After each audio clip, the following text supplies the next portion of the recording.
mais qui a de toute certitude profondément aimé le Cambodge et les Cambodgiens. Comment vit-il les déviances actuelles du régime? Je me demande s'il n'est pas souvent habité d'une grande tristesse. Jadis, à l'âge appelé Kuta, vivaient les fils de Kachiapa, qui étaient d'une force et d'une beauté surhumaines. 2 sœurs leur avaient donné le jour, Diti et Aditi. Mais les fils d'Aditi étaient dieux, tandis que les fils de Diti étaient démons.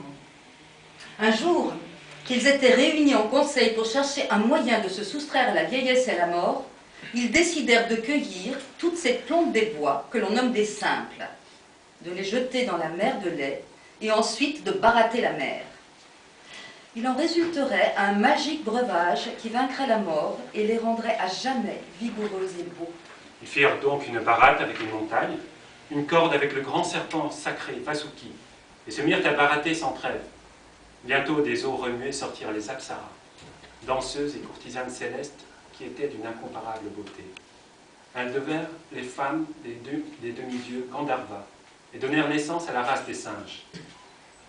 Ensuite, sortit en personne la belle Varuni, fille de l'océan. Les Apsaras, qu'elles sont jolies et souriantes sous leur coiffure de déesse, avec pourtant toujours cette expression de sous-entendu et de mystère qui ne rassure pas.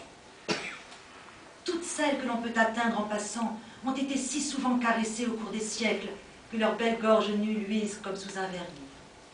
Et ce sont les femmes qui, pendant les pèlerinages, les touchent passionnément pour obtenir d'elles la grâce de devenir maîtres. Au fond des